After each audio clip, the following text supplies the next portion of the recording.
This indicates that the name itself is inferior to that name that he changes his name to, and indicates that his old name, which is linked to his old culture, can never stay relevant in a particular country in which that person needs to be stay relevant to a whole new superior country, which is in this case, for example, the Western culture itself. I'm gonna to prove two things today in this debate. Number one, why by preserving is a form of preserving your culture and why it is important. Secondly, what is the harm that is caused by the declining usage of these names, right?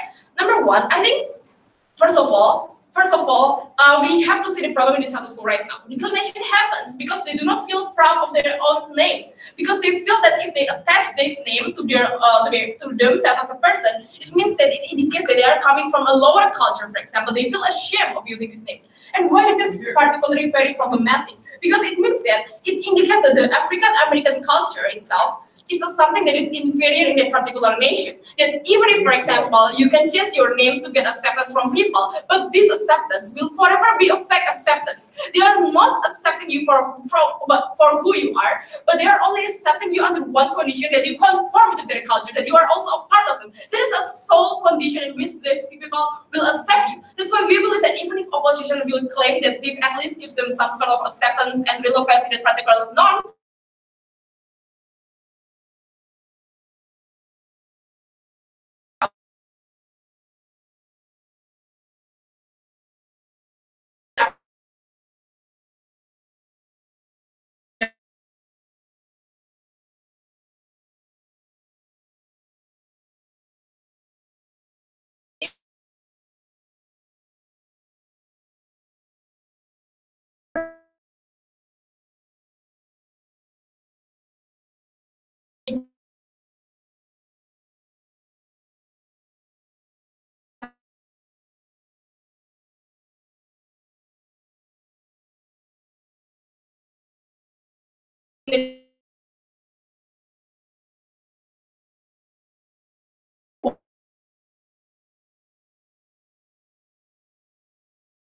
limited at the years after. This also leads to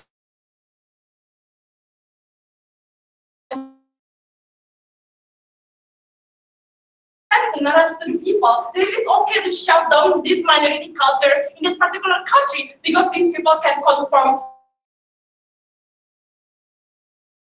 itself, because it means that you justify the Western people to also discriminate you because you yourself are changing your name. It means that you are also conforming to the possibility that you should be subordinate to the Western culture itself. And why this is very problematic? Because number one, it says narrative that in order to stay relevant in that country, you have to be one of them, right? You have to use their names, for example.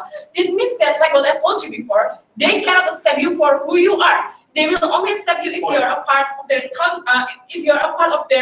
culture and practicing their own culture. Because that means that the acceptance is fake, right? Because even if you can change your name, not that you cannot change your skin color, you cannot change your facial features. It means that even if you can change your name, but these people will still have sentiment over you, right? If they do not accept you for who you are. That's why I think it's much better if you try to have organic change, which is opening people's eyes that your culture also matters, even if you are a minority, that you are proud of it. These improvements can only happen if you link that to your names, to your culture, instead of conforming to the Western cultures. Before that, yes. Yeah. So African Americans are already disadvantaged in the defense. How likely is it that when the amount of people going to jail are all African American names, it's easier to target these individuals because there's an identifier towards their particular culture? Look, it is so much harder to identify and solidify these people if they conform to the use of Western names, right? For example, in status quo right now, if you are a Lebanon, for example, and then you meet someone with the name of like Shani, Quaros, etc., it is easier for you to identify one over the other and be proud collectively because you are collectively using that name. I don't think it can happen under are also changing the name to the Western name, like for example using the name of James, Thomas, or whatnot. This sends narratives to the Western people that you are okay with changing these cultures, right? Because the idea of the Black Lives Matter movements, for example, exists because these people are protesting over the discrimination that happens to them. These people are saying that no, I'm not fine with being discriminated, therefore this movement exists. But realize the moment when you change your name to the Western names, it indicates that you are willing to be able, you are willing to become a part of the Western culture itself. You are willing to become subordinate to this particular culture, and this is particularly problematic for the reasons that I've told you before. Second point about the harms caused by the declining usage. First layer, why it limits the ability of the people to relate to it and be proud about it. Like what I told you before, the ability of people to collectively link their names to one over the other means a lot of things, because it strengthens the brotherhood of the people, right? Because for example, when you see someone else with the same name root as you, you will feel that, oh, my culture still has a place. For example, you can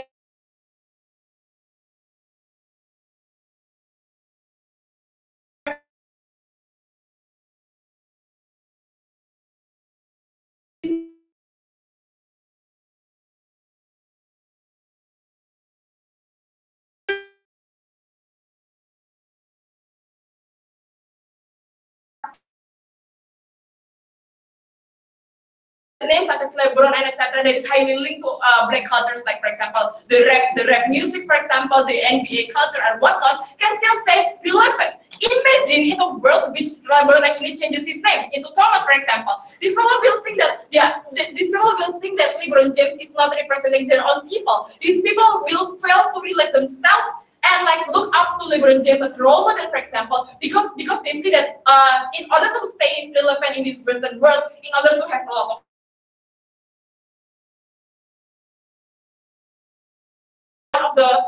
one of the white people that can be called as Thomas, for example, instead of being proud about his names that tells a lot of story about his cultures. With this being said, we are very proud to do those things.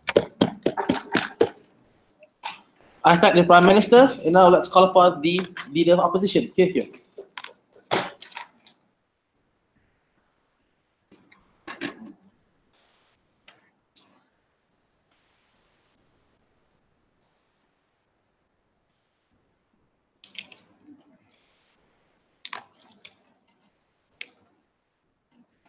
Names are fundamentally personal things. They are things that only affect the individual. You are going to be the one who incurs almost all the harms. You are the one who's going to be stereotyped. You are the one who's going to be barred from employment from certain white firms that may be discriminating against you for these types of names.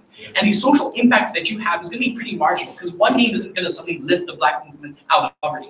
One name is going to hurt you in a far more tremendous scale. And we think at the point at which the black movement is not helping the individuals and is not letting them rise economically, then the black movement has failed these individuals. That is the stance that we're going to be taking in this debate. Several things I'm going to do. Firstly, I'm going to clarify some of my alternatives. Secondly, I'm going to go into the principle of names and why you are allowed to work towards your own self-interest as a black man or a woman. And thirdly, I'm going to deal with both the individual harms and the harms to the movement as a whole. Before I get into those, I'm going to tie my alternatives with the basic rebuttal that we're going to package towards them. They tell us that the white people are only going to accept you on the condition that you conform.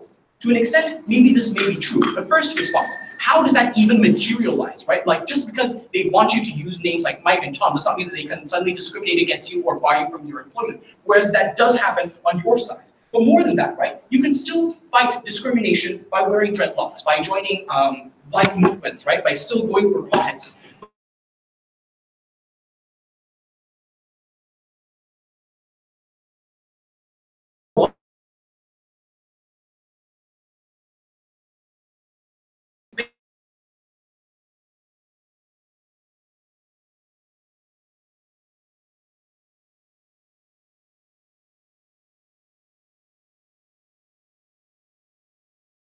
Sit down.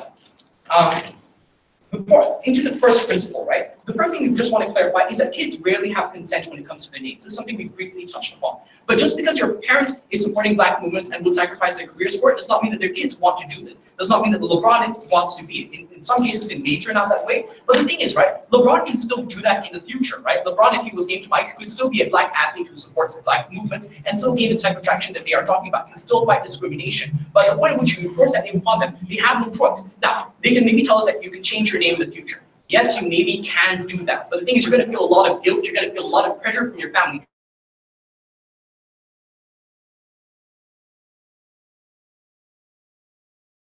Coerced into a decision that you do not want to make. So generally speaking, we do not think that parents, just because of their beliefs, are allowed to inflict that upon their children as well. We believe that autonomy is how children should be able to decide, because the name does not determine their future. into the two harms, right? First, individual harms, and secondly, harms for the movement as a whole. What are the individual harms? Recognize the context that we're working within, right? America has a lot of discrimination. These names are often connotated with crime, with ghettos, with people who should not be employed in good banks or good law firms, right? So with all these connotations are already packed into these names, why would you want to suddenly play into these connotations? Why would you want to risk that small percentage that of getting the job you want or being forced to get relegated into a lower class job? We say that this manifests in all ways, right? You could face a lot of bullying in school. Like how many people can pronounce Shaquille O'Neal on their first try, right? You're going to feel like you're being suffocated of your safe spaces. You're not going to feel a voice when you're being constantly bullied for it. And even if you do manifest it, you do manifest a voice because of discrimination you internalize. Why should you be forced to experience that discrimination when it does not have to happen? You can choose when you should tap into discrimination and when you want to project your voice. You should not be bullied into it. You should not be forced into it. And so we also tell you that another harm is that the alt-right is less able on our side to use racist trigger words. That's to say that it's harder to otherize the people across the street who are named Mike and Tom, generally speaking, and recognize that racism typically works on subconscious triggers. So at the point in which you just hear the name and you already think that's something other, that is something from a black man that lives in the ghettos, then it becomes a lot easier for you to tap into those right narratives, those conservative narratives against black men. It's easier for you to think that these people are criminals because you just connotate it, it's so laden with connotations, right? So it's easier for people to demonize them. We recognize this, of course, a small scale because names may not have a massive impact, but generally speaking, since both sides are working with the small impact that names do have, we believe that you are still, at least can rob the power of these small little trigger words that enable people to discriminate, to otherize others, right? So, and even if the movement fails, we say that this is a perfectly legitimate choice for you to make. Why? Because just because you are a black man does not mean that you are obliged to sacrifice chances for your employment, chances to avoid bullying, right? You are actually entitled to be able to live the type of life you want to live. You are entitled to fight discrimination on your own terms when you feel like it. No moment sooner. Otherwise, the movement is fighting against you. The movement is depriving you of the safe spaces. The movement is depriving you of your voice in the black movement in and of itself. Yes? Since this is not an actor debate, you need to prove to us why this self-interest is way more important than the movement of the black people in general. Okay, so the first response is that the black movement is not helping the individuals, and individuals are suffering more, and they do not even want to participate on that. That's an objective harm either way. The second thing is going to be tackled in my argument. How does this benefit the movement as a whole? So recognize that the benefits of having these names are pretty marginal. Like, yes, people are a bit more aware of black power. Maybe they hear some conversations and they talk about it, but that's not always going to be a positive thing, right? Like, these conversations are very minuscule things. But what is significant? Black people getting higher jobs. Black people having larger income to be able to fuel these movements. Black people that actually feel like they're able to develop their voice because they're not bullied out of it when they are in high school or when they are in school in general, right? At the point at which they are able to think about their identity and actually feel like this is my own identity rather than one that my parents forced upon me. That's when you're going to get firmer convictions to actually work towards the black movement. That's when you're going to get firmer sacrifices because you do not feel like you're being pushed in there by your parents. You feel this is a decision that I have made on my own terms and I can choose to tap into it or not, right? And as mentioned, right, you can actually secure a lot better jobs. Why is economic power so important for a movement as a whole? Because how do we break down the connotations attached to these names? How do we break down the idea that everybody with this name is going to be a criminal who's not fit to work in a bank? By having black men actually go into these banks with maybe names like Mike and Tom, but showing that they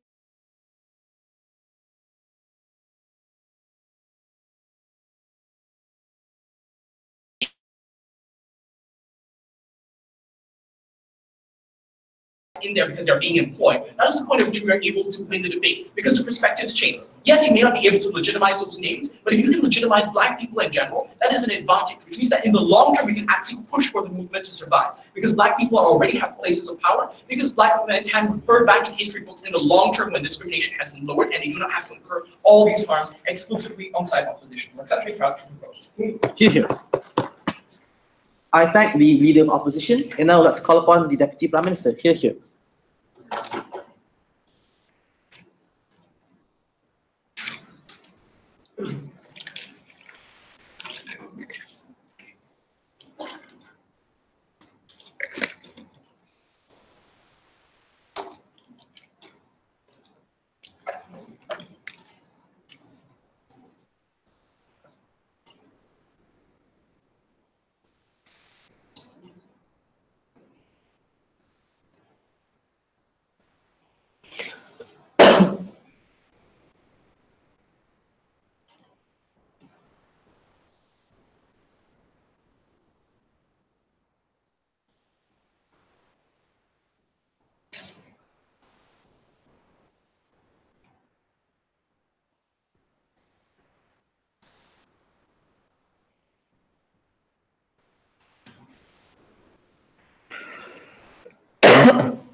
It is the government's job in today's debate to prove a cause for regret, which means we need to point out the harms that exist with the decline of using African names. And if we do point out the harms, opposition is mitigatory or why the harm does not exist. Because opposition was running a parallel debate on why names are important, but they did not disprove the harms in which my Prime Minister came up and gave it to you, right? Which I will continue, which I will reiterate within later part of my speech. But before that, a few rebuttals, right? So, yeah, sure. The first weird idea that comes from opening opposition is like, okay, look, the names are given to you by your parents and whatnot, right? And like it is unfair. It is already unfair for you to be a black African American, right? You cannot change your skin color, right? If you cannot change your skin color, you cannot change your predicament, right? And then, like, if you do change your name, that is just saying that if you change your name, it helps you. You're still facing the problem, right? So what's the flip to this? The flip to this is you think like the marginal benefit that they claim that you get better employment, you get self-empowerment and whatnot, right? Because you rob people the power to subconsciously discriminate against you. First thing, when you see a person who is physically like black color, right? You will not think, oh wait, he's Tyrone or whatever, right? The first thing in your mind subconsciously is black. If this person is a racist, he's going to be a racist against you, irregardless of your name and whatnot, right? So that marginal benefit doesn't really stand, right? Even if you do argue like, look, in the workplace, at least you get treated better and whatnot. Sure. And when they look at the name, they'll be like, oh yeah, this guy, I will employ him. But after you get employed, everyone who is racist working together with you that is like knows that you're black, they're still going to discriminate against you. You're still going to suffer the bullying. What's worse here is that you don't understand why. You'll be like, but my name is white. I'm like you guys. Why are you discriminating against me, right? I thought the problem is already solved, right? It's much more worse. And the trade-off is you are trading off an identity that the public can see, an identity in which is required for you to like for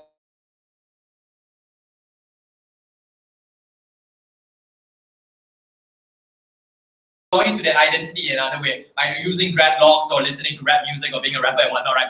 This is somewhat agreeing with our principle that there is an intrinsic requirement for identity and whatnot, right? If there is a need for an identity, then that means that they are basically complicit with us, because they need to, right? They need to be in the same principle if they are running an argumentation, because they say, oh, you cannot change your name in the future because you will feel guilty and your family proves you coerce you into this, and then you'll continue making bad decisions, right?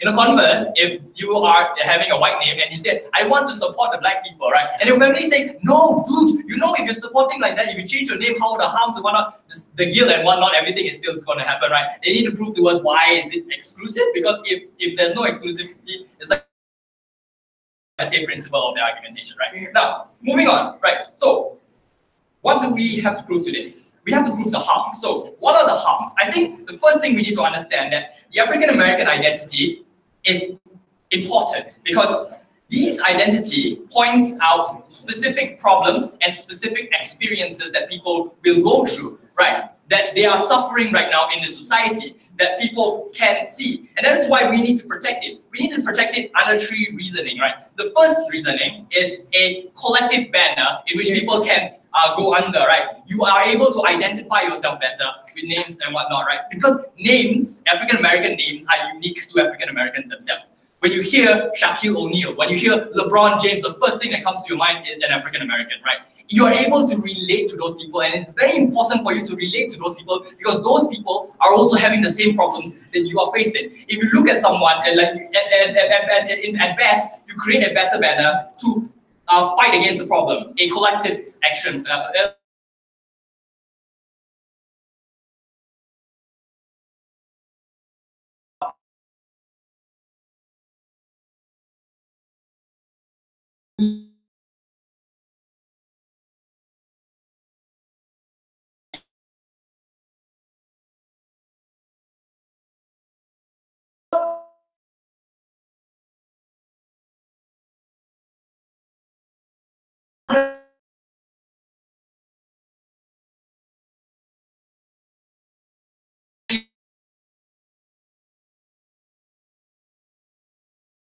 They don't have an identity of their own, right?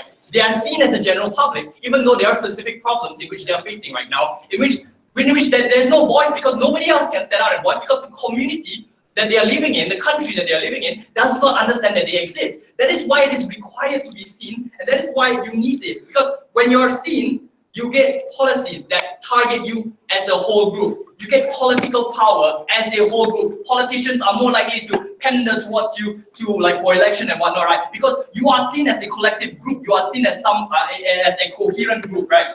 You can garner the attention necessary, right? The third harm that exists is it indicates superiority, right? Because it seems as like my PM explained, right? It seems as if look, these guys are copying us, right? They're changing their names to ours.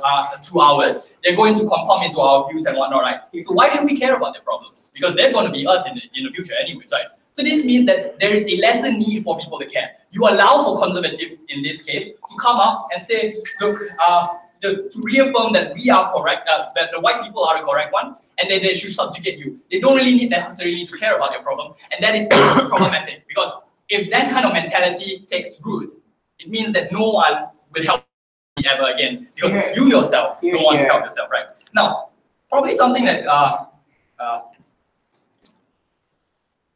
right. So, what is the trade-off we're doing here, right? The trade-off is that even though you'll get targeted, more likely you'll get targeted, right? And called out and whatnot. But we explain to you, you get targeted irregardless whether your name is changed or not changed. But then what you're trading off here is your sense of identity, right? Your sense of of calling yourself an African American. And we have explained to you why it's very important. And due to the importance of it, due to it being a collective banner to banner under, due to it you need to be seen in the public, due to it indicating that you are conforming to a superior thing, those harms exist, and we managed to prove the harms, we regret the motion. Thank you. I thank the Deputy Prime Minister. Now let's call upon the Deputy Leader of Opposition.